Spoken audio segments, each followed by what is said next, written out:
পুরামের রানী মন্দিরা খুন হয় তারই বিশ্বস্ত এক লোকের হাতে। নিজের ভালোবাসা অসম্পূর্ণ রেখে মারা যাওয়ার কারণে তার অতৃপ্ত আত্মা আজও ঘুরে বেড়ায় পৃথিবীতে। কিন্তু অনেক বছর পর যখন তারই মতো দেখতে এক মেয়ের জন্ম হয়, তখনই মন্দিরার আত্মা সুযোগ পায় তার অসম্পূর্ণ কাজ সম্পূর্ণ করার। কিন্তু কেন খুন করা হয়েছিল মন্দিরাকে এবং কিভাবে সে তার সাথে হওয়া অন্যায়ের বদলা নিবে, সেই সব রহস্যই জানবো আজকের গল্পে। মুভির নাম মন্দিরা। শুরুতেই আমাদেরকে আলাকন্দাপুরাম নামের একটি গ্রাম দেখানো হয়, যেখানে একটি লোক রাতের বেলা ঘন্টা বাজিয়ে সবাইকে সতর্ক করতে থাকে। সে সবাইকে বাসার মধ্যে চলে যেতে বলে, বিশেষ করে ছেলেদের, কারণ এই এলাকায় রাত হলেই এক আত্মার আবির্ভাব ঘটে, আর সেই আত্মা যাকেই পায় তাকেই তুলে নিয়ে চলে যায়। এই সবাই তখন তাড়াতাড়ি করে বাসার মধ্যে ঢুকে পড়ে। কিন্তু সেই ঘন্টা বাজানো লোকটি সেখানে একজন পুরোহিতকে দেখতে পায়। এই লোকটিকে সে আগে কখনো এই গ্রামে দেখেনি, তাই সে কৌতূহলবশত ওই লোকটির কাছে যায় আর দেখে যে সে বাঁশি বাজাচ্ছে।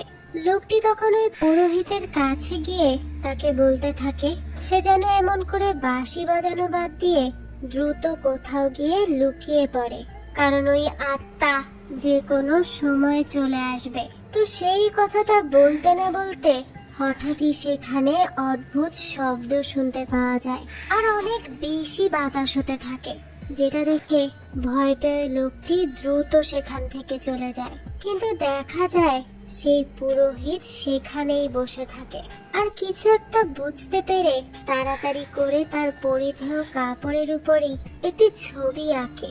এরপর সে মন্ত্র পড়তে থাকে।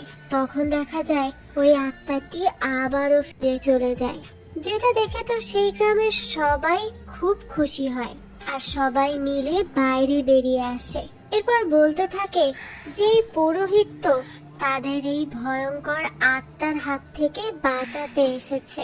এটা বলে সবাই তার জয়গান করতে থাকে। তখনই পুরোহিত বলে যে তারা একেবারে এই আত্মা থেকে এখনো মুক্তি পায়নি। এই আত্মাটি গ্রামেরই পাহাড়ের পেছনের একটি মহলে রয়েছে, কিন্তু কিছু মানুষ তাকে জাগানোর চেষ্টা করছে, তবে এখন পর্যন্ত তারা সফল হয়নি। তবে একবার যদি তারা সফল হয়ে যায় তাহলে কিন্তু আত্মাটি সবকিছু ধ্বংস করে ফেলবে, তখন আর কেউ রেহাই পাবে না। এই কথা শুনে তো গ্রামের সবাই অনেক ভয় পেয়ে যায় আর তারা এর থেকে বাঁচার জন্য এবার পুরোহিতের কাছে একটা উপায় জানতে চায়। তখনই পুরোহিত বলে যে সে তার এই কাপড়ে একজনের ছবি এঁকেছে আর এই লোকই তাদের সবাইকে ওই আত্মার হাত থেকে বাঁচাতে পারবে। তো এখান থেকে দৃশ্য পরিবর্তিত হলে আমাদেরকে একজন লোককে দেখানো হয়, তার নাম ভারাতি। সে একজন বি গ্রেড অর্থাৎ অশ্লীল মুভির স্ক্রিপ্ট রাইটার এবং ডিরেক্টর, আর আজকেও সে তেমনই একটি স্ক্রিপ্ট লিখছিল। তো তখনই সেখানে তার ফ্ল্যাটমেট আসে আর তার কাছে ওয়াটার ট্রাক কখন আসবে তা জানতে চায়। এটা শুনেই তো ভারাতি রেগে যায় আর বলে যে সে কত ইম্পর্টেন্ট একটি কাজ করছে, আর এইদিকে সে এসে তার কাছে ওয়াটার ট্রাক কখন আসবে সেটা জানতে যাচ্ছে। সে তো তার কাজে ব্যাঘাত ঘটিয়ে দিল। তখন তার ফ্ল্যাটমেট বলে যে এমন তো না যে সে বাহুবলী মুভির স্ক্রিপ্ট লিখছে, সে তো অশ্লীল মুভির স্ক্রিপ্ট লেখে, তা সেটা আর এমন কি ইম্পর্টেন্ট হলো? ভারতী তখন বলতে থাকে যে তার এই মুভি একটা আর্ট, আর এটাকে এত অবহেলা করার মতো কিছু নেই। এইসব মুভিতে সে ছেলে মেয়েদের ইমোশন আর ফিলিংস ফুটিয়ে তোলে, তো এর থেকে ভালো আর কি হতে পারে? ফ্ল্যাটমেট তো তখনও তাকে একের পর এক কথা শোনাতে থাকে আর রাগ হয়ে তার গায়ে তোয়ালেই ছুঁড়ে মারে। তখন ভারাতি বলে এই যে সে এখন তাকে তোয়ালে ছুঁড়ে মারলো, এটা হয় নর্মাল মুভিতে, আর যদি কোনো মেয়ে এটা করে তাহলে সেটি হবে বি গ্রেডের মুভি। শুধু এতটুকুই তো পার্থক্য, মানে কি লজিকই না দিচ্ছে সে। যাই হোক, তো কিছুক্ষণ পর ভারতীর কাছে একজন প্রডিউসারের কল আসে যার সাথে কাজ করার জন্য ভাড়াটি অনেক দিন ধরে অপেক্ষা করছিল। এটা তার স্বপ্ন। তো সে তাকে ফোন দিয়ে বাসার নিচে আসতে বলে। ভাড়াটিও তো খুব এক্সাইটেড হয়ে তার ফ্ল্যাটমেটকে নিয়ে বেরিয়ে পড়ে, কিন্তু তখনই দেখা যায় সেখানে তাদের বাড়িওয়ালা চলে আসে আর তাদেরকে সিঁড়ি পরিষ্কার করতে বলে, কারণ 3 মাস হয়ে গেছে তারা এখন পর্যন্ত 1 মাসেরও ভাড়া দেয়নি। অর্থাৎ বোঝাই যাচ্ছে যে ভাড়াটি তার মুভি দিয়ে কোনো লাভই করতে পারছে না। তো এখানে তারা কোনোভাবে ওই বাড়িওয়ালাকে কাটিয়ে প্রডিউসারের সাথে দেখা করতে চলে আসে। তো প্রডিউসার তাদেরকে মুভির সব খরচ স্পন্সর করবে এমন একজনের কাছে নিয়ে যায়, কিন্তু না ওই প্রডিউসার জানতো না সেখানে থাকা অন্য কেউ জানতো যে ভাড়াটি আসলে অশ্লীল মুভির ডিরেক্টর। এর জন্য যখন ভাড়াটি সেই স্পন্সর করা লোক এবং তার সম্পূর্ণ পরিবারের সামনে তার অশ্লীল মুভির স্ক্রিপ্ট পড়ে শোনায়, তখন তো তারা অনেক বেশি রেগে যায় এবং তাকে মেরে মেরে বাইরে বের করে দেয়। এরপরই তারা বাইরে এসে চা খাচ্ছিল, কিন্তু তখনই প্রডিউসার অনেক বেশি ব্যথায় ছিল, কারণ বেচারাকে তো সেই লোকেরা সেই মারা মেরেছে। কিন্তু ভাড়াত তখনও তার কনফিডেন্স হারায়নি। সে বলে সে অন্য কাউকে স্পন্সরশিপের জন্য খুঁজবে। এরপরই আমাদেরকে একটি মেয়েকে দেখানো হয়, তার নাম হলো সৌমিয়া। সে একটি স্বপ্ন দেখতে থাকে। সে দেখে তার আলমারির মধ্য থেকে কোন এক অশুভ শক্তি বেরিয়ে এসেছে আর তাকে মেরে ফেলছে। এটা দেখেই তো তার ঘুম ভেঙে যায়। সে একভাবে কাঁপতে থাকে। সে প্রচন্ড ভয় পেয়ে গিয়েছিল। তখনই তার রুমমেট তার কাছে জানতে চায় যে সে কি আবারও সেই স্বপ্ন দেখেছে, এইবার সে কাকে মারা যেতে দেখেছে। সৌমিয়া বলে যে সে নিজেকেই মারা যেতে দেখেছে। তো বোঝাই যায় সে এই ধরনের স্বপ্ন প্রায় প্রায় দেখতো। তো এরপরে সৌমিয়া বিছানা থেকে উঠে পড়ে আর তার আলমারির দরজা খোলে। তার মধ্যে একটা ছবি ছিল। তখনই তার ফ্রেন্ড এসে তার কাছে জানতে চায় যে সে সবসময় দুঃস্বপ্ন দেখার পর কেন এই ছবিটির কাছে আসে, এর কারণ কি। সৌমিয়া বলে যে এই ছবিটি কোনো সাধারণ ছবি না, এটাকে তার পূর্বপুরুষরা সবাই মিলে পূজা করত আর এই ছবির সাথে কোনো না কোনো ভাবে সেও জড়িয়ে আছে। তো এখান থেকে দৃশ্য পরিবর্তিত হয় আর দেখানো হয় পুলিশরা একটি জায়গায় যায়। সেখানে গিয়েই তারা কিছু অদ্ভুত মানুষদের দেখে, যারা চোখ বন্ধ করে মূর্তির মতো বসেছিল। আর সেখানে তাদের সাথে একটি মহিলাও আছে। এটা দেখে তো তারা আরো বেশি অবাক হয় আর সবগুলোকে ডাকতে থাকে এবং তাদের সাথে থানায় যেতে বলে। তখনই চশমা পরা একটি লোক সেখানে আসে, যে তার নাম গোবিন্দালু জানায় এবং সে তাদেরকে জিজ্ঞেস করে যে তারা তার পারমিশন ছাড়া এখানে কেন এসেছে। এই কথাটা শুনেই তো পুলিশ তাকে এক কষে চড় মারে, সাথে সাথে তার চশমাটা খুলে যায়। তখনই তারা দেখে গোবিন্দালু তো খুবই ভয়ঙ্কর দেখতে। আর তখনই সেখানে থাকা সবাই জেগে ওঠে, কিন্তু সেই মহিলাটি ওঠে না। তখনই সিনিয়র পুলিশ অফিসারটি প্রচন্ড ভয় পেয়ে যায়। তাই সে তার জুনিয়রকে ওই মহিলাটিকে সাথে নিয়ে থানায় আসতে বলে আর সেখান থেকে চলে যায়। তখনই গোবিন্দালু সেই জুনিয়র অফিসারকে বলে যে সে যদি এই মহিলাকে ডেটে নিয়ে যাওয়ার কথা বলে তাহলেই সে যাবে। এটা বলে সে মেয়েটির আত্মাটি সেই অফিসারের হাতে থাকা একটি জারের মধ্যে দিয়ে দেয় এবং তাকে থানায় নিয়ে যেতে বলে। অফিসার তখন অনেক বেশি ভয় পেয়ে যায়।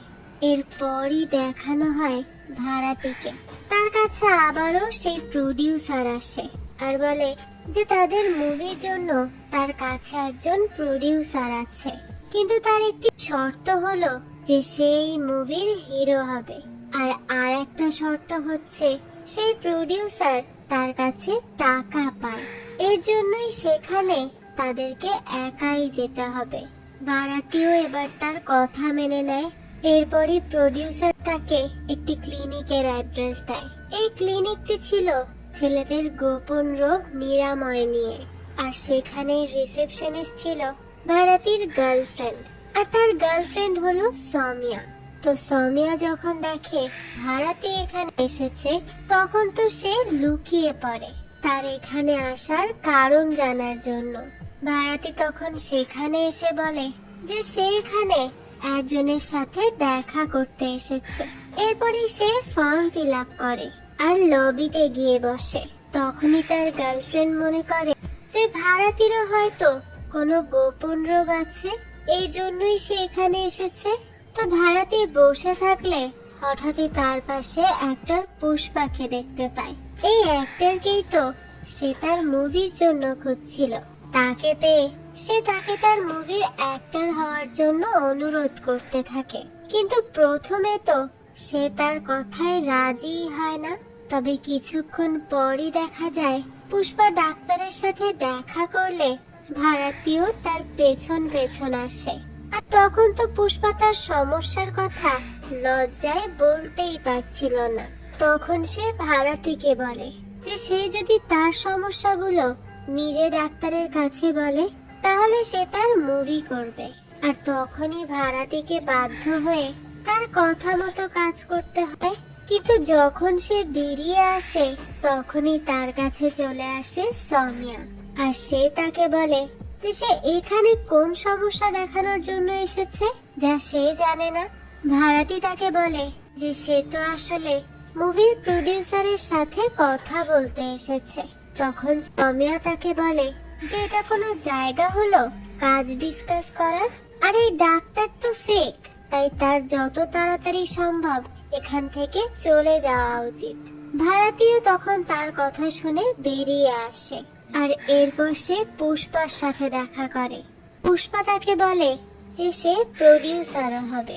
ভারতী তখন তার কাছে অ্যাডভান্স কিছু টাকা চায়, কিন্তু পুষ্পা তাদেরকে মাত্র 2000 টাকা দেয়, আর নয়নতারার মতো ফেমাস আর্টিস্টকে হিরোইন হিসেবে আনতে বলে। ভারতী তখন তাকে বলে সমস্যা নেই, সে তার জন্য আরো বেটার অ্যাক্ট্রেস খুঁজে এনে দিবে। এরপরে তারা অডিশনের ব্যবস্থা করে। খুবই স্টাইল দিয়ে তারা অডিশন নেওয়া শুরু করে দেয়, আর সেখানে অনেকেই এসেছিল, কিন্তু কেউই এই রোলের জন্য পারফেক্ট ছিল না। কারো কোনো এক্সপ্রেশন নেই, আর কেউ কেউ তো ঠিক করে কিছু বলতেও পারছিল না। এসব দেখে তারা দুজন বেশ হতাশ হয়ে যায়। তারা তো হিরোইন খুঁজে পাওয়ার হালই ছেড়ে দিচ্ছিল। তো ঠিক তখনই শেষ মুহূর্তে সেখানে একটি সুন্দর মেয়ে আসে, আর সে এসেই একটু অশ্লীল মুভ করলে তারা দুজন সাথে সাথে তাকে সিলেক্ট করে নেয়। এরপরই দেখানো হয় সৌমিয়াকে। সে পুরোহিত গোবিন্দালুর কাছে যায় আর তাকে তার সমস্যার কথা জানায়। সে জানায় সে প্রায়ই অদ্ভুত অদ্ভুত সব স্বপ্ন দেখে। তখনই গোবিন্দালু সৌমিয়ার স্বপ্নের মধ্যে কি দেখে সেটা জানতে চায়। সৌমিয়া তখন তাকে তার বাসায় থাকা সেই ছবিটি দেয়। গোবিন্দালু ছবিটির উপর হাত রাখে আর বলতে থাকে যে এটা তো কোনো দেশি সমস্যা না, এটা বিদেশি সমস্যা। সৌমিয়া তো এটা শুনে অবাক হয়ে যায় আর জিজ্ঞেস করে সে কি জানতে পারলো। এটা যেন সে সৌমিয়াকেও জানায়। তো তখন গোবিন্দালু বলে যে তার যে সমস্যা আছে তাকে তার বংশের কেউ জারে ভরতে পারেনি, কিন্তু সে এটা করে দেখাবে। এসব শুনে সৌমিয়া বলতে থাকে সেসব কি পাগলের মতো উল্টো পাল্টা কথা বলছে, সে তো কিছুই বুঝতে পারছে না। তাই সে এখান থেকে উঠেই চলে যায়। তো এরপরই দেখানো হয় ভারতীকে। সে তার বাসাতেই তার ফিল্মের অ্যাক্টিং শুরু করে, আর সেখানে সেই অ্যাক্ট্রেস মেয়েটিও আসে। ভারতী তখন তাকে সবকিছু বুঝিয়ে দিতে থাকে যে কিভাবে তাকে কি কি করতে হবে। অন্যদিকে তখন সৌমিয়াকে দেখানো হয়। সে ভারতীর বি গ্রেড ফিল্মের ডিরেক্টর হওয়ার বিষয়টা তখনও জানতো না। সে তো জানতো যে ভারতী একজন নতুন ডিরেক্টর, আর সে তার মুভি হিট করানোর জন্য আপ্রাণ চেষ্টা করে যাচ্ছে। আর আজ সে তার বাসায় শুট করছে। তো এইসব ভেবেই সে তার বন্ধুকে নিয়ে ভাড়াটির বাসা খুঁজতে থাকে। তখনই একজনের কাছে জিজ্ঞাসা করলে সে ভাড়াটির বাসা তাকে দেখিয়ে দেয়। এরপর বলে যে আগের বার তো 5 জন এসেছিল, এখন মাত্র 2 জন। সামিয়া এগুলো শুনে একটু অবাকই হয়। সে বুঝতে পারে না এই লোক কি বলছে, কিন্তু যেভাবে সেভাবে সে বাসাটি পেয়ে যায়। এদিকে ভাড়াটে তখন পুষ্পাকে বেডে লক আপ দিয়ে বেঁধে রেখে অশ্লীল সিন করছিল, আর তখনই সেখানে সৌমিয়া চলে আসে। এটা দেখেই তো ভাড়াটে ভয় পেয়ে যায় আর দ্রুত দরজা বন্ধ করে দেয়। সৌমিয়া তো তখন দরজায় বারবার ধাক্কাতে থাকে। ভাড়াটের মাথায় তখন একটা বুদ্ধি আসে যে সে এবার এই সিনটাই পাল্টে দেবে। তো এটা বলে সে একটু পরেই দরজা খোলে, আর তখনই দেখানো হয় যে তারা সেই সিনটাকে পুলিশ চোরের সিন বানিয়ে দিয়েছে। কিন্তু সৌমিয়া তো ঠিকই বুঝতে পেরে যায় যে ভাড়াটি তার কাছ থেকে নিশ্চয়ই কিছু লুকাচ্ছে, আর এর জন্যই সে ভাড়াটিকে বলে যে সে তো তার কাছ থেকে কিছু একটা লুকাচ্ছে, আর এটা সে যেদিন জানতে পারবে সেই দিন তার খবর আছে। এটা বলেই সে রাগ করে সেখান থেকে চলে যায়। ভাড়াটে তাকে আটকানোর অনেক চেষ্টা করে কিন্তু পারে না। এরপরই সে ঠিক করে যে তারা শুটিং এর লোকেশন চেঞ্জ করবে। পরবর্তীতে রাতের বেলা তারা একটি বারে যায় যেখানে নর্তকী মেয়েরা তাদেরকে ডান্স করে দেখায়। তারা সেখানে তো অনেক ড্রিঙ্কস করে আর বেশ এনজয়ও করে। এরপরই সেখান থেকে বাসায় আসার সময় দুজন মিলে হাঁটছিল। তখনই ভাড়াটির ফ্ল্যাটমেট মাতাল অবস্থায় একটি জায়গায় চলে যায়, আর সেখানে গিয়েই সে দেখে কিছু মানুষ মূর্তির মতো করে বসে আছে। এটা দেখে সে অবাক হয়ে যায়। আর তখন আমরাও জানতে পারি যে যেই লোকগুলোর কথা গল্পের শুরুতে সেই পুরোহিত বলেছিল তারা হলো গোবিন্দালু এবং তার লোকেরা। তারা আলাকন্দাপুরম গ্রামের সেই আত্মাটিকে জাগানোর চেষ্টা করছিল। তো তখন ভাড়াটির ফ্ল্যাটমেট এসে কিছুই বুঝতে না পেরে সেই ছবিটির কাছে থাকা প্রদীপ দিয়ে তার সিগারেট জ্বালায়, আর সেই সময় সে ভুলে সৌমিয়ার দেওয়া ওই ছবিটি ভেঙে ফেলে। অর্থাৎ সৌমিয়ার জীবনও এই আত্মাটির সাথে কোনো না কোনো ভাবে জড়িত। তো ছবিটি ভেঙে ফেললে সেখানে থাকা সবাই জেগে যায়, আর তখনই গোবিন্দালুকে দেখানো হয় তার সামনে সেই আত্মাটি উঠে আসে। লোকগুলো তখন উঠে গিয়ে ভাড়াটির ফ্ল্যাটমেটকে মারার চেষ্টা করতে থাকে। এইদিকে তো ভাড়াটিও মাতাল ছিল, আর সে তখন তার বন্ধুকে খুঁজতে খুঁজতে সেখানে এসে উপস্থিত হয়। কিন্তু সেখানে আসলে তার গলায়ও সেই লোকগুলো ছুরি ধরে। তারা দুইজন তো অনেক বেশি ভয় পেয়ে যায়। তারা না জানি কিসের মধ্যে এসে পড়ল। ঠিক তখনই ভাড়াটি সেখানে থাকা আবির লোকেদের মুখে উড়িয়ে দেয় আর তার বন্ধুকে নিয়ে পালাতে থাকে। পথে সে তার সেই প্রডিউসারকে কল করে এবং তাকে লোকজন নিয়ে তাদেরকে বাঁচাতে আসতে বলে।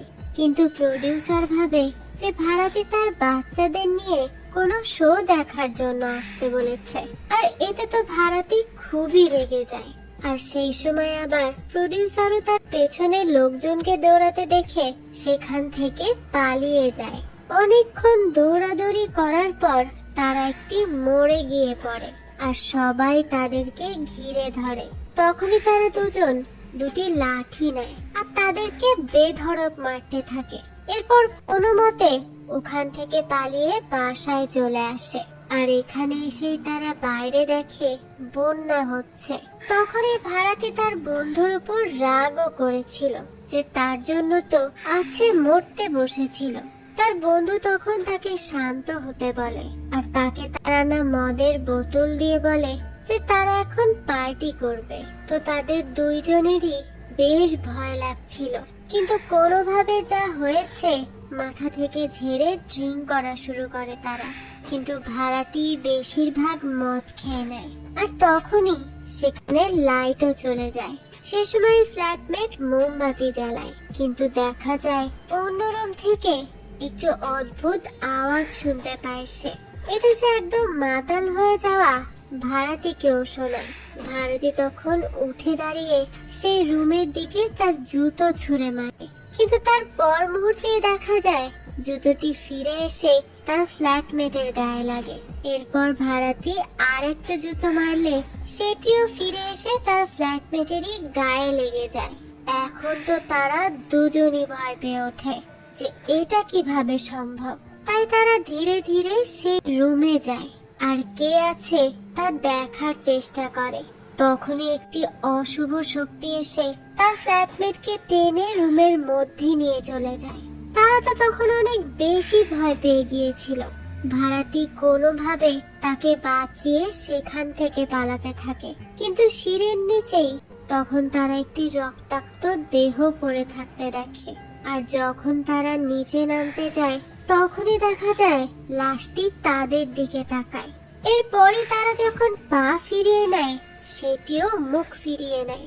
এটা দেখে তো তারা দুজনই বেশ কিছুক্ষণ পা উঁচু নিচু করতে থাকে, যেটা তাদের মজাও লাগতে থাকে। বুঝুন অবস্থা, এরকম সিচুয়েশনে নাকি তাদের মজা লাগছে।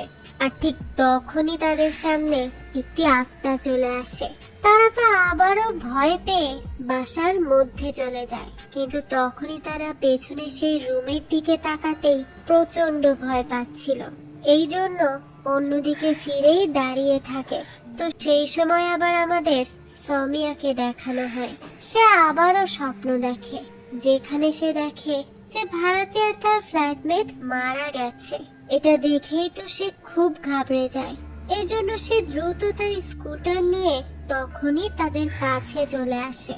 আর এখানে এসে সে তাদেরকে ঘুমিয়ে থাকতে দেখে, কিন্তু তখনই তারা চোখ খুলে সমিয়াকে দেখে খুবই ভয় পেয়ে যায়। তখনই সমিয়া তাদের শান্ত করে। এরপর তারা সমিয়াকে তাদের রুমের ভূতের কথা জানায় এবং জুতো ছুঁড়ে মেরে আবারও তাকে আগের ঘটনার ডেমো দেখায়। সমিয়া তখন বলে যে এগুলো কিছুই না। এটা বলে সে সেই রুমের মধ্যে গেলে দরজা বন্ধ হয়ে যায়। সমিয়া তখন সেখানে গিয়ে গোবিন্দালুকে দেখতে পায়। আর ঠিক তখনই তার কাছে সেই অশুভ শক্তিটি চলে আসে, অর্থাৎ সেই আত্মাটি। আর সেটির সাথে সাথে তার মধ্যে প্রবেশ করে। বাইরে দাঁড়িয়ে ভাড়াটিরা দুইজন ভিতরে কি হচ্ছে তা ভেবেই ভয় পেতে থাকে। তো এরপরই সমিয়া বেরিয়ে আসে, কিন্তু দেখা যায় তার চোখ কালো হয়ে গেছে। এটা দেখে ভারতী বলতে থাকে যে তার চোখ দেখেই তো তাকে ভালো লেগেছিল, এখন সে তার চোখের এই অবস্থা কেন করলো। সমিয়া তখন একটা কথাই বলতে থাকে যে সে আলাকন্দাপুরম গ্রামে যাবে। ভারতী তখন তাকে ফালতু ভয় দেখাতে মানা করে, কিন্তু সেই সময় দেখা যায় সমিয়া উল্টো হয়ে যায়। এটা দেখেই তো তারা দুজন অনেক বেশি ভয় পায় আর তাকে আলাকন্দাপুরমে নিয়ে যাওয়ার জন্য রেডি হয়ে নেয়। তখনই আমাদেরকে একটি দৃশ্য দেখানো হয়। আলাকন্দাপুরম গ্রামের দুই পাহাড়ের মাঝে একটি মহল ছিল, আর সেই মহলেই ছিল এক সুন্দরী নারী। তার নাম কি এবং তার কি পরিচয় তা তো আমরা পরবর্তীতেই জানতে পারবো। তো এরপরই দেখানো হয় ভারতী আর তার ফ্ল্যাটমেট মিলে সমিয়াকে একটি বিশাল বড় বটগাছের সামনে নিয়ে আসে। সমিয়া তো তখন ওই বটগাছের সামনেই দাঁড়িয়েছিল, আর পেছনে দাঁড়িয়ে দুইজন ভয়তে কাঁপছিল। ঠিক সেই সময় সেখানে পুষ্পা চলে আসে আর বলে যে তারা এখানে কি করছে আর কাল রাতে তাকে মিস কল কেন দিয়েছে। ভারতী তখন তাকে কালকে রাতে হওয়া সব ঘটনা জানায়, কিন্তু পুষ্পা তো তখন এটা নিয়ে মজা করলে সমিয়া এসে তাকে একটা চড় মেরে দেয়। এরপরই তারা পুষ্পার গাড়িতে করে আলাকন্দাপুরমের উদ্দেশ্যে রওনা হয়, কিন্তু সেখানে পৌঁছাতেই ভারতী দেখে তার পাশ থেকে সমিয়া গায়েব হয়ে গেছে। এটা দেখে তো সে ঘাবড়ে যায় আর তারা তাকে খোঁজার জন্য গ্রামের মধ্যে চলে যায়।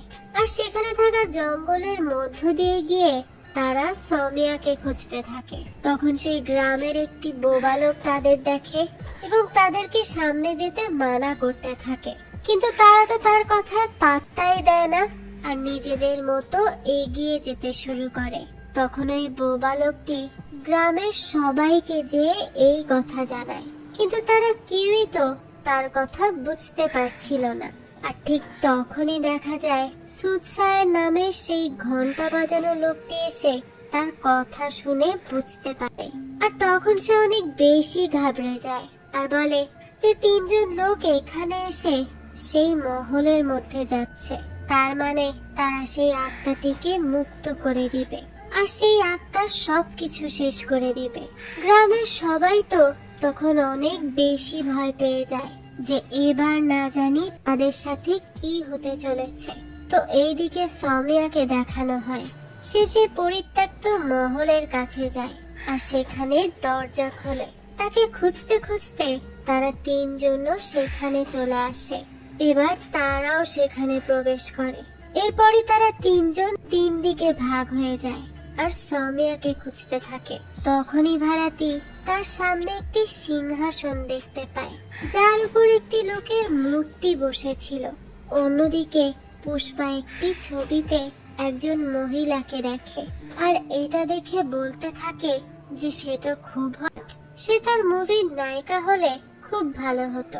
সে এই কথা বলার সাথে সাথে হঠাৎই একটি জায়গার মধ্যে পড়ে যায় আর তখনই চারদিক থেকে ধোঁয়া ধোঁয়া হয়ে যায়। এই সময় সেই মহিলাটি সেখানে এসে উপস্থিত হয় এবং সে তার কাছাকাছি আসতে থাকে। এদিকে ভাড়াতির বন্ধুকে দেখানো হয় সে টর্চ দিয়ে খুঁজতে থাকলে হঠাৎ করেই তার সামনে একটি মূর্তি চলে আসে।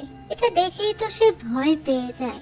এরপর আমাদের আবারও ভাড়াতিকে দেখানো হয় সে মূর্তিটির কাছে গেলে সেটি একদম ধুলোয় মিশে যায়, যেটি দেখে সে প্রচন্ড ভয় পেয়ে সেখান থেকে পালাতে থাকে।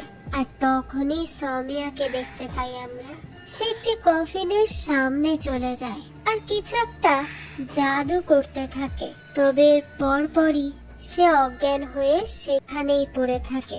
সেই সময় তার কাছে ভাড়াতি আসে এবং তাকে জাগানোর চেষ্টা করতে থাকে। তো বেশ কিছুক্ষণ পর সমিয়া জেগে উঠলে এবার সে স্বাভাবিক হয়, তবে সে বুঝতে পারে না যে সে এখানে কি করছে। ভাড়াতি তাকে বলে সে তাকে পরে সবকিছু বুঝিয়ে বলবে। এই বলে বাকি 2 জনকে নিয়ে সেই মহল থেকে বেরিয়ে আসে। পরবর্তীতে তারা সেই গ্রামের একটি ঘরের মধ্যে গিয়ে লুকিয়ে পড়ে। তখনই দেখানো হয় সেই কফিনের মধ্য থেকে একটি শক্তি বেরিয়ে আসে। সে সময় আবহাওয়া আবারও চেঞ্জ হয়ে যায়। এটা দেখে তো সেখানে সেই পুরোহিতটি আবারও চলে আসে। তখন সুদসায়ার সবাইকে বাইরে এসে একত্র হতে বলে। তার কথা শুনে সবাই সেখানে আসে। তখন পুরোহিত গ্রামের লোককে আলাদা হয়ে দাঁড়াতে বলে। এরপর সে সেই 4 জনকে দেখিয়ে বলে যে এরা সেই মহলে থাকা আত্মাকে জাগিয়ে দিয়েছে, কিন্তু তারা তো আর জানে না রানী মন্দিরার আত্মা। এটা বলার পরই সে বহু বছর আগের কাহিনী বলতে থাকে। এই আলাকন্দাপুরমে একটি সাম্রাজ্য ছিল যেটি হলো মন্দিরার সাম্রাজ্য। সেখানে রাজ করত। তখন দেখানো হয় বাকি সব রাজ্যের মতো একটি রাজ্য এখানের মহল দেখে এটি রাজ করার কথা ভাবে আর এখানে আক্রমণের প্রস্তুতি নেয়। তখনই মন্ত্রী সেই রাজাকে জানায় যে এই রাজ্যে কোনো রাজা নেই, আছে একজন রানী। কিন্তু কোন এক কারণে আজ পর্যন্ত কোনো রাজ্য এখানে এসে রাজ করতে পারেনি। এখানে শুধু ওই রানীরই রাজ চলে। কিছু তো একটা অবশ্যই আছে যার জন্য কেউ আজ পর্যন্ত ওই নারীর সাথে জিততে পারেনি। রাজা তখন তাকে বলে যে সে এবার তাকে জিতে দেখাবে। তারা কালকেই সেখানে আক্রমণ করবে, তাই আজ রাতেই তারা প্রস্তুতি নিবে। এরপর রাতে দেখানো হয় রাজা তার কক্ষে ঘুমিয়েছিল। তখনই তার কাছে আসে মন্দিরা। সে তার মুখ লুকিয়ে এখানে আসে আর রাজার গলায় তলোয়ার ধরে। রাজা তখনই উঠে গেলে সে রাজাকে বলে যে তার রাজ্যের দিকে যেন সে চোখ তুলেও না তাকায়। এটা বলেই চোখের পলক এসে উধাও হয়ে যায়। তখনই তো রাজা প্রচন্ড ভয় পেয়ে যায় আর দ্রুত বাইরে আসে। সেখানে এসেই সে তার মন্ত্রী এবং সেনাদের বলে যে সে স্বপ্নে দেখেছে যে তার কাছে মন্দিরা এসেছে। তখনই মন্ত্রী রাজার গলায় রক্ত দেখে আর বলে সে স্বপ্ন নয়, মন্দিরা আসলে এখানে এসেছিল। রাজা তো তখন তাদের উপর অনেক রেগে যায় আর বলে যে তারা থাকতে মন্দিরা কিভাবে তার কাছে আসতে পারলো। সে এখনই মন্দিরার কাছে যাবে এবং তাকে শিক্ষা দিয়েই ছাড়বে। এটা বলে সে তার ঘোড়া নিয়ে মন্দিরার মহলের মধ্যে যায় আর এরপরই সকাল হয়ে যায়। তখনও রাজা ফিরে না আসলে মন্ত্রী সেখানে আক্রমণ করার প্রস্তুতি নেয়। ঠিক তখনই দেখা যায় রাজা ঘোড়ার উপর শুয়ে সেখানে আসে আর বলে যে মন্ত্রী ঠিকই বলেছিল, মন্দিরের সাথে যেটা অসম্ভব। মন্ত্রী তখন তার কাছে জানতে চায় যে মন্দিরের কাছে এমন বিশেষ কি আছে যার জন্য সে সব সময় জিতে যায়। রাজা বলে যে তার কাছে যা আছে তার কারো কাছে নেই। তখনই আমাদেরকে রাজগুরুকে দেখানো হয়, সে সূর্যকে নমস্কার জানাচ্ছিল। তখনই তার কাছে মন্ত্রী আসে আর তাকে বলে যে সে এখানে কি করছে। এদিকে পাশের রাজ্য তাদের উপর আক্রমণ করার কথা ভাবছিল। তখনই রাজগুরু তাকে বলে যে তারা কিছুই করতে পারবে না, কারণ মন্দিরার কাজ হয়ে গেছে। তখনই কাল রাতে ঠিক কি হয়েছিল সেটা দেখানো হয়। রাজা সেখানে প্রবেশ করে আর মন্দিরাকে খুঁজতে থাকে। এরপরে সে তার রুমে গেলে মন্দিরা সেখানে থাকা পুলের মধ্য থেকে বেরিয়ে আসে। তাকে দেখেই তো রাজা মুগ্ধ হয়ে যায় আর তার দিকে হা করে তাকিয়ে থাকে। এরপরই মন্দিরা আলো নিভিয়ে দেয়। তো রাজগুরু এটি মন্ত্রীকে জানালে মন্ত্রীর মন্দিরাকে দেখতে ইচ্ছে করে। তখনই একজন এসে রাজগুরুকে জানায় যে রানী মন্দিরা তাকে ডেকে পাঠিয়েছে। রাজগুরু তখনই মন্ত্রীকে নিয়ে মন্দিরার কাছে যায়। সে সময় মন্দিরার একজন পা টিপে দিচ্ছিল আর মন্দিরা দাবা খেলছিল। তো তার লোক রাজগুরুকে বলে যে সে মন্দিরার কথা ভুলে কিভাবে গেল। সে তাকে অনেক শক্তিশালী কিছু যোদ্ধা খুঁজে এনে দিতে বলেছিল যার সাথে মন্দিরা গেম খেলবে। রাজগুরু তখন বলে যে সেটা কিভাবে খুঁজবে। তখনই মন্দিরা তাকে রেগে গিয়ে ইশারা করে এবং তার হাতে দাবার একটি সেনা ছুঁড়ে মারে। তখনই তার লোক রাজগুরুকে বলে যে মন্দিরার এটা করার মানে হলো যে তাকে যোদ্ধা খুঁজে আনতেই হবে। রাজগুরুর তখন আর কিছুই করার থাকে না। এবার সে গ্রামের সবাইকে জানিয়ে কিছু শক্তিশালী যোদ্ধাদের মন্দিরার কাছে নিয়ে আসে। এরপরই মন্দিরা সেখান থেকে সবচেয়ে শক্তিশালী যোদ্ধাকে বেছে নেয়। পরবর্তীতে রাতের বেলা সারা মহলে আওয়াজ হতে থাকে। আর যেহেতু রাজগুরু মন্দিরাকে পছন্দ করত, তাই মন্ত্রী তাকে এসে বলে যে মন্দিরা আজ সেই যোদ্ধার দিন ভালো করে দিচ্ছে। এটা শুনেই তো রাজগুরু বলতে থাকে যে সে দিন ভালো করছে নাকি খারাপ তা তো সে তাকে দেখাবে। এটা বলেই সে তাকে নিয়ে সোজা মন্দিরার রুমে চলে যায়। আর তখনই দেখানো হয় মন্দিরা সেই যোদ্ধাকে পরাজিত করে বেঁধে চাবুক দিয়ে মারছে আর সেটির শব্দই হচ্ছিল পুরো মহলে। এটা দেখেই তো মন্ত্রী অবাক হয়ে যায়। এরপরই তারা তাদের কক্ষে চলে আসে। তখন মন্ত্রী রাজগুরুর কাছে জানতে চায় যে মন্দিরা এত ভয়ঙ্কর কেন, সে পুরুষদের কেন সহ্য করতে পারে না। তখন রাজগুরু তাকে বলে যে এর জন্য তাদেরকে আরো পেছনে যেতে হবে। মন্দিরার বাবা সেই রাজ্যের রাজা ছিল, কিন্তু সে নামেরই রাজা ছিল। সে তো সারাক্ষণ মেয়েদের নিয়ে থাকতো। কোনো মেয়ে একবার তার নজরে আসলে তার খপ্পর থেকে বাঁচতে পারতো না। মন্দিরের জন্য তার বাবাকে অনেক ঘৃণা করত, কিন্তু তার ঘৃণা চরম রূপ নেয় যখন তার বাবা অর্থাৎ রাজা তার দাইমার সাথেও খারাপ কাজ করে।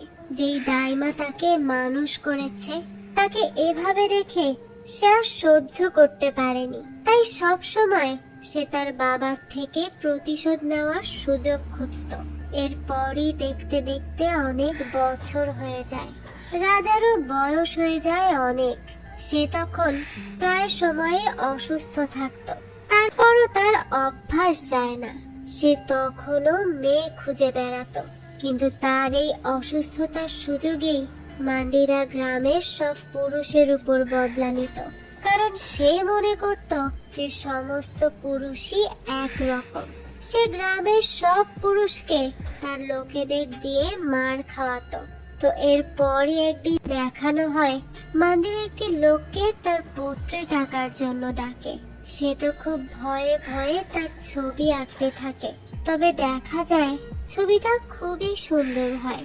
তো তার আঁকা শেষ হলে মান্দিরা বলে যে এখন সে তার ছবি আঁকবে, কিন্তু দেখা যায় যে ছবিটি লোকটির সাথে মিলছে না। তখনই মান্দিরা তার লোকেদের বলে যে কেউ যেন তার আঁকা ছবিকে খারাপ না বলতে পারে, এর জন্য তারা যেন এই লোকটিকে এই ছবির মতোই বানিয়ে দেয়। তো এভাবেই সে অত্যাচার করত। আর এই খবর রাজগুরুর বাবা রাজাকে যেয়ে জানায়। সে তাকে তার মেয়েকে থামাতে বলে, না হলে তো সে পুরো গ্রামকে ধ্বংস করে দিবে। এর জন্যই রাজা মান্দিরাকে ডেকে পাঠায়। তো মান্দিরা সেখানে গেলে রাজা তার সামনে আয়না ধরে এবং বলে যে সেই আয়নায় কি দেখতে পাচ্ছে। মান্দিরা বলে যে সে ভবিষ্যতের রানীকে দেখতে পাচ্ছে। রাজা তো এই কথা শুনে একভাবে হাসতে থাকে আর বলে যে দুঃখের বিষয় এটাই যে সে একজন নারী। এটা বলে সে কটাক্ষ করে আরো হাসতে থাকে। তখনই তার সামনে খাবার নিয়ে আসা হয়, আর এই খাবারের ঢাকনা খুলেই সে দেখতে পায় সেখানে তো রাজগুরুর বাবার কাটা মাথা রাখা। এটা দেখেই তো রাজা অনেক বেশি রেগে যায় আর সবাইকে মান্দিরার উপর হামলা করতে বলে। কিন্তু মান্দিরাকে তো পরাজিত করা এত সহজ না, আর এটার প্রমাণ মান্দিরাও দিয়ে দেয়। সে মুহূর্তের মধ্যে সবগুলো সৈন্যকে মেরে ফেলে আর সবশেষে সে তার বাবা অর্থাৎ রাজাকেই মেরে ফেলে। আর এভাবেই পুরো সাম্রাজ্য হয় তার। মান্দিরা এর পর থেকে সেখানে রাজ করা শুরু করে দেয়। মন্ত্রী তখন এটা জেনে বলে যে মান্দিরা তো তাহলে খুবই খারাপ, সে রাজ্যের জন্য নিজের বাবাকে মেরে ফেললো। তখন রাজগুরু বলে যে মান্দিরা তো তার বাবাকেও মেরে ফেলেছে এবং তার মাথা দরজার সামনে লাগিয়ে রেখে তার নিচে লিখে রেখেছে যে এভাবেই সবাই তার উন্নতি হতে দেখুক। এটা বলার পরই রাজগুরু বলে যে সে তো মান্দিরাকে পছন্দ করার অ্যাক্টিং করে, কিন্তু আসলে তো সে তার বাবার খুনের বদলা নেওয়ার জন্যই এখানে আছে, আর এটা সে নিয়েই ছাড়বে।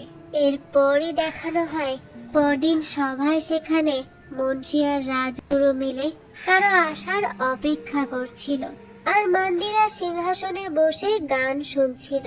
তো এরপরই সেখানে একটি লোক আসে এবং বলে যে সে অন্য দেশ থেকে এসেছে রানীকে বিনোদন দিতে। এটা শুনে মান্দিরা বলে যে সে মিথ্যা বলছে, আর তখনই লোকটি তার দিকে হাতিয়ার ছুঁড়ে মারলে মান্দিরা সেটি ধরে ফেলে আর এরপর সে সেই লোকটিকে মেরে ফেলে। তখন তো মন্ত্রী আর রাজগুরু প্রচন্ড ভয় পেয়ে যায় যে এটা যে তারা করেছে তা না আবার মান্দিরা বুঝতে পেরে যায়, তাহলে তো তাদের অবস্থাই খারাপ হয়ে যাবে। কিন্তু মান্দিরা এটা বুঝতে পারে না যে এটা তাদেরই চাল ছিল। এরপরই দেখানো হয় সেই গ্রামে একজন গল্প কথক আসে আর সে সবাইকে ডেকে ডেকে রানীর গল্প শোনাতো। এই খবর মান্দিরার কাছেও যায়। সে তখন তার সেনাদেরকে এই গল্প কথককে খুঁজে বের করতে বলে। তারা গ্রামের থেকে যারা সেই গল্প শুনতে গিয়েছিল তাদেরকে ধরতে পারলেও সেই কথককে ধরতে পারে না। কিন্তু মান্দিরা তখন সেই সব লোকেদেরকেই মেরে ফেলে যারা গল্প শুনতে গিয়েছিল, আর এরপর থেকে সে নিজে ছদ্মবেশে বের হয়ে কথককে খুঁজতে থাকে। তো এরপর একদিন সে তাকে পেয়েও যায় আর বাইরে দাঁড়িয়ে সে তার গল্প শুনতে থাকে। আর এই গল্প কথক অবিকল ভাড়াতির মতো দেখতে, আর সে ভাড়াতিরই বংশের। তো সে এখানে সবাইকে মান্দিরাকে নিয়ে অশ্লীল গল্প বলতে থাকে, যার থেকে বোঝা যায় অশ্লীল গল্প বানানো তো ভাড়াতির রক্তেই আছে। যাই হোক, তো তার এই গল্প শুনে মন্দিরার তাকে ভালো লেগে যায় আর সে তাকে তার কক্ষে নিয়ে যায়। আর সেখানে গিয়ে সে তার কাছে যেতেই নিবে, তখনই একজন তার গলায় ধনুক মারলে সে ঘায়েল হয়ে যায়। ঠিক সেই সময়ই মন্দিরা বুঝতে পারে যে এটা রাজগুরুর কাজ। রাজগুরু তার মাইন্ড ডাইভার্ট করে তার উপর হামলা করেছে, কিন্তু সে তখন সেই কথককেও মেরে ফেলে। এরপরই সে মন্দিরাকে জীবন্ত কফিনে পুরে নিজের সিংহাসন দখল করে। তো বর্তমানে এই সব ঘটনা শুনে তো ভারতী অনেক বেশি ভয় পেয়ে যায় আর ওখান থেকে চলে যেতে চায়। তখনই গ্রামের সবাই তাকে ছুরি দিয়ে ঘিরে ধরে।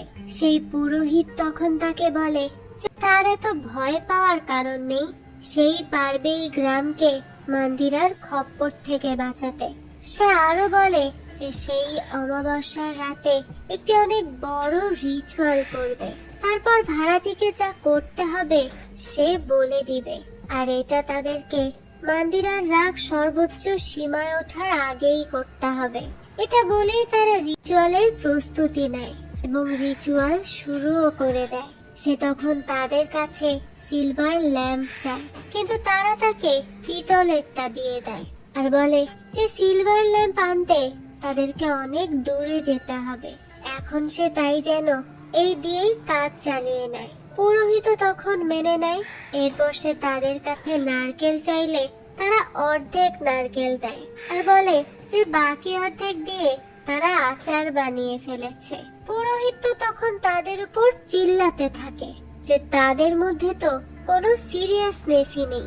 এর জন্য ভারতীয় রেগে যায়।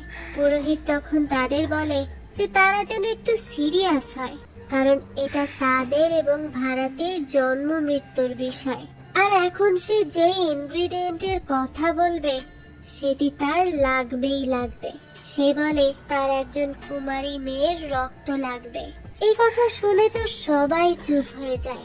কেউই তো সেই রক্ত এনে দিতে চায় না, বরং সৌম্য দিতে চায় না। কিন্তু তখনই একজন বৃদ্ধ কুমারী মহিলা এসে তার রক্ত দিতে রাজি হয়। তো এরপরে রক্ত দিয়ে সবকিছু বানিয়ে এবং ভারতীকে সাজিয়ে তারা সেই মহলের কাছে যায় আর শুধু ভারতীকে ভেতরে যেতে বলে। ভারতী তো খুবই ভয় পাচ্ছিল, তারপরও সে ভয়ে ভয়ে সেখানে গিয়ে উপস্থিত হয়। এরপর সে মন্দিরাকে তার সামনে এসে কথা বলতে বলে। তখনই মন্দিরা তার সামনে আসে। এতে তো সে প্রচন্ড ভয় পেয়ে যায় এবং সেখান থেকে পালিয়ে যেতে থাকে, কিন্তু মন্দিরা তাকে ধরে ছুঁড়ে মারে। এরপরই সে তাকে ধরে তার কাছে গল্প শুনতে চায়, যেই গল্প সেই কথক তাকে শুনিয়েছিল। অর্থাৎ সে ভারতীকে সেই কথক মনে করতে থাকে, কিন্তু ভারতী তো সেই গল্প জানে না। এই জন্য সে নিজের বানানো গল্প বলতে থাকে। মন্দিরা তাকে বলে যে সে তাকে মারতে পারবে না, কিন্তু সে সেই গল্পটাই শুনতে চায়, অর্থাৎ সেই কথকেরই গল্প। তবে ভারতী তো তখনও না বলতে পারলে সে আবারও তাকে ছুঁড়ে মারে। এরপরই পুরোহিত ভারতীকে কল করে এবং জানতে চায় যে মন্দিরা কোথায়। ভারতী বলে যে সে তার কাছে আসছে। পুরোহিত তখন তাকে বলে যে সে যেন তাকে জড়িয়ে ধরে এবং কিস করে। যা শুনেই তো সৌম্যার রাগ হয়ে যায় আর সে তাকে ভণ্ড বলে মারতে থাকে। তো তখনই দেখা যায় মন্দিরা সেখান থেকে গায়েব হয়ে যায়। সে একটা জায়গায় যেয়ে বসে থাকলে পুরোহিত ভারতীকে তার কাছে যেতে বলে এবং তার গালে সেই রক্ত লাগিয়ে দিতে বলে। কিন্তু ভারতী দেখে মন্দিরা তো তার দিকে তাকিয়ে কান্না করছে এবং খুবই কষ্ট নিয়ে তার দিকে তাকিয়ে আছে।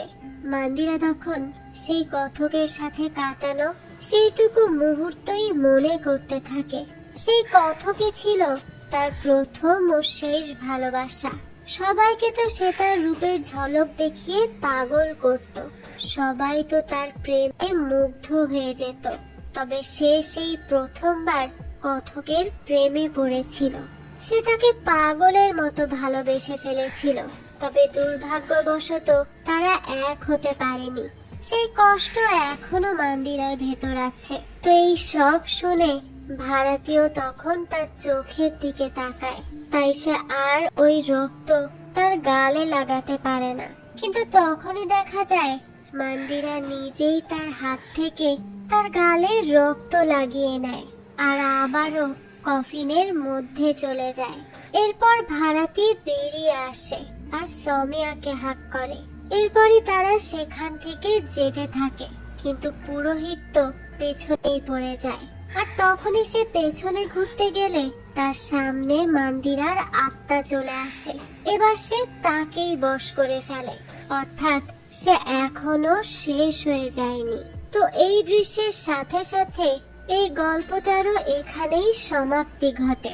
তবে মন্দিরার আত্মা যেহেতু এখনো তুষ্ট হয়নি, তাই হতে পারে সে আবারও ফিরে আসবে সবার আতঙ্ক হয়ে।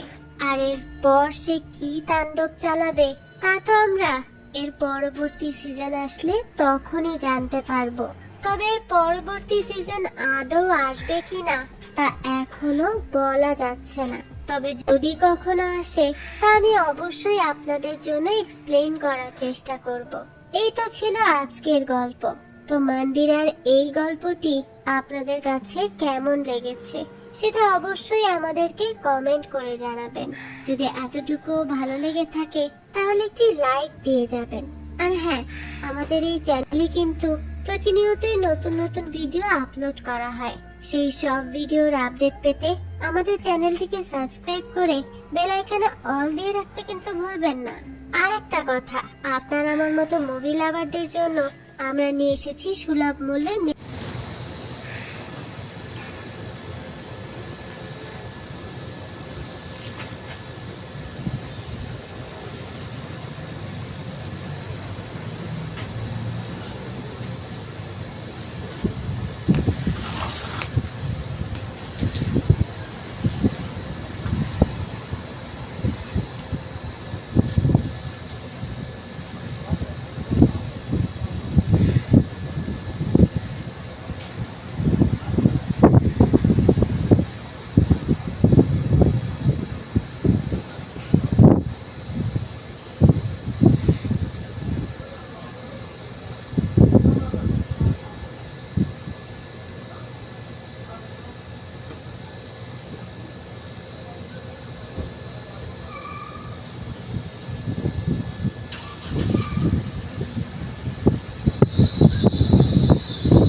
এই